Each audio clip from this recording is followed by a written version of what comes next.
तू सोचता है कि औरतें अच्छे मर्दों को चाहती है, तो एक बार फिर सोच, क्योंकि सच्चाई ये है, औरतें उन्हीं मर्दों की दीवानी होती हैं जो उन्हें तोड़ते हैं, रुलाते हैं, लेकिन छोड़ते नहीं।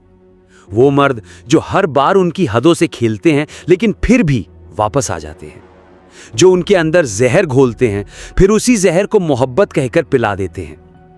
वो मर्द जिनके पास दिल नहीं, एक तेज छुरी होती है जो औरत की मासूमियत को चीर देती है, लेकिन फिर भी वो औरत हर बार उसी मर्द की तरफ लौटती है। क्यों कोई औरत उस इंसान से मोहब्बत कर बैठती है जो उसे रोज थोड़ा थोड़ा मारता है? क्या यह सिर्फ मोहब्बत है या उसके बचपन की कोई अधूरी सजा? क्या यह सिर्फ अट्रैक्शन है या उसके अंदर एक अनजाना जहर जिसे वो पहचान नहीं पाती? आज इस वीडियो में हम रॉबिन नॉवर्ट की किताब women who love too much की साइकोलॉजिकल तहों में उतरेंगे और बताएंगे तुम्हें कि एक औरत टॉक्सिक मर्द की तरफ क्यों खिंचती है और क्यों तुम्हें यह बात समझनी ही पड़ेगी अगर तुम उससे सच्चा प्यार करते हो। क्योंकि जब तक तुम ये नहीं समझते, तुम सिर्फ एक अच्छे लड़के बनकर कोने में बैठे रहोगे और वो हर बार उस बुरे मर्द की तरफ लौटती रहेगी जो उसे मिटा रहा है। ये वीडियो तुम्हारी आंखें खोल देगा, लेकिन शायद तुम्हारा दिल तोड़ देगा। शुरुआत करते हैं उस राज से जिसे औरतें खुद भी नहीं समझती कि उन्हें दर्द में सुकून क्यों मिलता है। 1. दर्द में डूबी मोहब्बत। औरत क्यों उस मर्द को चाहती है जो उसे तोड़ देता है? तू कभी किसी लड़की की आंखों में देखा है? नहीं, मैं उस मुस्कान की बात नहीं कर रहा जो वो तुझे दिखाती है। मैं उस खामोश खालीपन की बात कर रहा हूं जो तब दिखता है जब उसकी आंखें किसी ऐसे को देखती है जो उसका सब कुछ तोड़ चुका होता है, फिर भी वो उसे देखना नहीं छोड़ती। अब सुन, तू चाहे जितना भी अच्छा लड़का बन जाए, उसके हर दुख में साथ दे, हर रात उसे टेक केयर बोले, हर सुबह उसे गुड मॉर्निंग भेजे, लेकिन वो फिर भी उस मर्द के पीछे भागेगी जो उसकी केयर नहीं करता, जिसे उसके मैसेज का जवाब देने में 3 दिन लगते हैं, जो कभी कभी उसे कॉल करता है सिर्फ जब उसका मन होता है। क्यों? क्योंकि औरतें प्यार से पहले एक आदत की कैद में होती हैं और ये आदत उन्हें बचपन से लगती है। फायर साइकोलॉजिकल ट्रूथ नंबर 1, वो उसे चाहती है जो बचपन के जख्म जैसा लगता है। उसका बचपन देखा होता तूने तो तुझे समझ आता कि वो उस आदमी की तरफ क्यों भागती है जो उसे वही पेन देता है जो कभी उसके पापा ने दिया था। शायद उसके पापा ने बहुत प्यार किया, लेकिन हर बार मूड के हिसाब से। कभी हंसते थे, कभी गुस्से में चीखते थे, कभी प्यार करते थे और फिर अचानक दूर चले जाते थे। वही पैटर्न उसे आज भी खींचता है, क्योंकि माइंड उसी दर्द में कंफर्ट ढूंढता है जो जाना पहचाना लगता है। उसके लिए वो टॉक्सिक मर्द नया नहीं है, वो तो बस एक पुराना जख्म है नए चेहरे में। अब तू कहेगा, भाई क्या सब लड़कियां ऐसी होती हैं? नहीं, लेकिन जो टू मच लव करती हैं, जो एकदम टूट कर चाहती हैं, वो अक्सर उसी को चाहती हैं जो उन्हें तोड़ता है। क्यों? क्योंकि उस टूटन में एक मिशन होता है, मैं इस बार उसे बदल दूंगी। जिसने मुझे पेन दिया उसी को मैं प्यार से भर दूंगी। जिसने मुझे इग्नोर किया मैं उसे इतना चाहूंगी कि वो पलट के देखे। और यहीं से शुरू होता है टॉक्सिक लव ट्रैप, एक ऐसा चक्रव्यूह जिससे बाहर निकलना आसान नहीं। अब तू सोच रहा होगा, भाई क्या उसे मेरी कदर नहीं? मैं तो उसे समझता हूं, रिस्पेक्ट देता हूं, फिर भी मैं क्यों नहीं? क्योंकि तू उसे पेन नहीं दे रहा और वो पेन ही उसका लैंग्वेज ऑफ लव बन चुका है। जैसे कुछ लोग भूख में खाना नहीं बदला ढूंढते हैं, वैसे ही कुछ औरतें प्यार में खुशी नहीं फैमिलियल पेन ढूंढती हैं। उनके लिए love equal to hurt, love equal to sacrifice, love equal to waiting, love equal to fixing someone. और इसीलिए वो तुम्हारे जैसे मर्द को बोरिंग कह के छोड़ देती है और उस बुरे इंसान को प्यार कह के पकड़ लेती है। तू समझ रहा है? और रॉबिन नॉवर्ट ने इस पे क्या कहा? रॉबिन नॉवर्ट अपनी किताब में कहती हैं, जो औरतें बहुत ज्यादा प्यार करती हैं वो एक्चुअली खुद को बचाने की कोशिश कर रही होती हैं, लेकिन तरीका गलत चुनती हैं। उन्हें लगता है किसी को बचाने से उनकी खुद की ब्रोकननेस हील हो जाएगी। मतलब ये कि वो उस मर्द को चाहती है जो खुद बर्बाद हो चुका है, ताकि वो उसे ठीक करके खुद को जिंदा महसूस कर सके।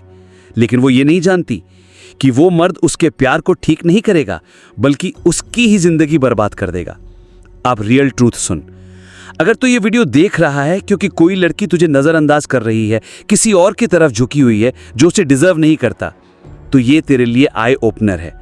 वो सिर्फ उस मर्द से अट्रैक्ट नहीं है, वो अपने ही ट्रॉमा से बंधी हुई है और जब तक वो उस ट्रॉमा से आज़ाद नहीं होगी तो कुछ भी कर ले तो सिर्फ एक कंफर्ट बना रहेगा, क्रेविंग नहीं। उसके लिए वो तो किताब है जो लाइब्रेरी में रखी है और वो हर बार उसी tone out, burnt out, abusive किताब की तरफ भागती है जिसका कोई पन्ना भी पूरा नहीं। क्यों? क्योंकि उसे लगता है मैं उसे पढ़ पाऊंगी, उसे जोड़ पाऊंगी, उसे नया बना दूंगी। अब सवाल उठता है, तू क्या कर सकता है? एक, खुद को गिल्ट में मत डाल। ये उसकी लड़ाई है तो उसका इलाज नहीं। अगर तू खुद को चेंज करेगा तो वो तुझे भी लूज कर देगी।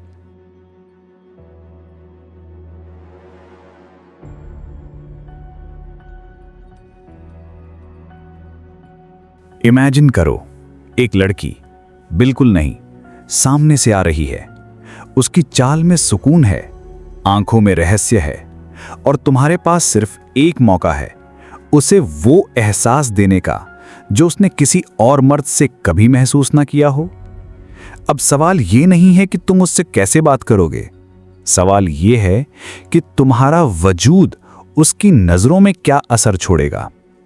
क्या वो 2 कदम बढ़ाकर तुम्हारे पास रुकने का मन बनाएगी या फिर वो तुम्हें देखकर भी ऐसे आगे निकल जाएगी जैसे तुम थे ही नहीं।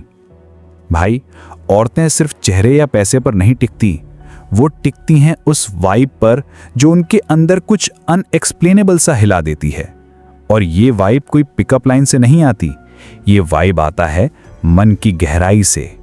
और औरतें उसी मर्द के करीब आती हैं जिसके सामने वो खुद को महसूस कर सकें, बिना बोले, बिना छुए, सिर्फ उसकी प्रेजेंस से। तुम्हें अगर पहली मुलाकात में ही किसी लड़की के दिल में उतरना है तो तुम्हें सबसे पहले ये समझना होगा कि औरतें किस तरह मर्द को ऑब्जर्व करती हैं। और ये ऑब्जर्वेशन 1 सेकंड में शुरू हो जाती है। जैसे ही तुम उसकी नज़रों के दायरे में आते हो, वो सबकॉन्शियसली तुम्हारे हर जेस्चर को स्कैन करती है। तुमने खुद को कैरी कैसे किया, तुम्हारी आंखें भटक रही थीं या सीधी थीं, तुम्हारा एनर्जी लेवल कैसा था, और सबसे जरूरी, तुम्हारे अंदर कोई अधूरापन था या नहीं। क्योंकि सुनो, अगर एक मर्द के अंदर अटेंशन पाने की भूख है तो औरत उसे सिर्फ ऑब्जेक्ट की तरह देखती है, लेकिन अगर एक मर्द के अंदर संतुलन और स्थिरता है तो औरत उसे पोटेंशियल एंकर की तरह महसूस करती है। पहली मुलाकात का रूल नंबर 1, कुछ मत कहो, बस वो महसूस करवाओ। लड़की को पहली बार देख रहे हो तो सबसे बड़ी गलती मत करना ज्यादा बोलने की।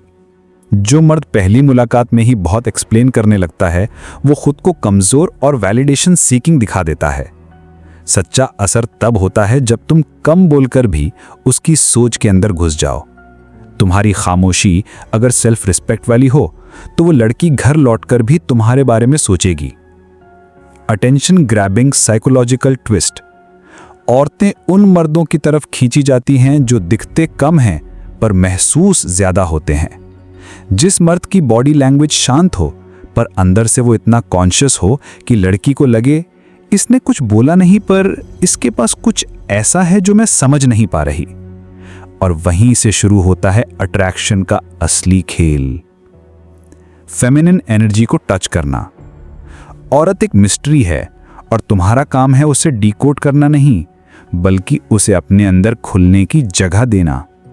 पहली मुलाकात में लड़की को सेफ फील करवाना मतलब ये नहीं कि तुम उसके पीछे पीछे जाओ, मतलब ये है कि तुम्हारा प्रेजेंस इतना ग्राउंडेड हो, इतना क्लियर हो कि वो खुद अपनी फेमिनिन एनर्जी में उतर सके। उसके जेस्चर्स सॉफ्ट हो जाएं, उसके वर्ड्स प्यारे हो जाएं और उसकी आंखों में क्यूरियोसिटी जग जाए कि ये मर्द कौन है। जब तुम उसकी सोच में जगह बना लेते हो लेकिन वो अभी भी तुमसे दूर रहती है, क्यों? अब तक तुमने जो भी किया वो सिर्फ शुरुआत थी। उसने तुम्हें देखा, तुमने देखा, नजरों की हल्की सी छुअन हुई और फिर खामोशी। लेकिन इस खामोशी के पीछे जो साइकोलॉजिकल तूफान चल रहा होता है उसे समझ पाना हर किसी के बस की बात नहीं है। लड़की की नजरें सिर्फ देखती नहीं, वो छानती हैं।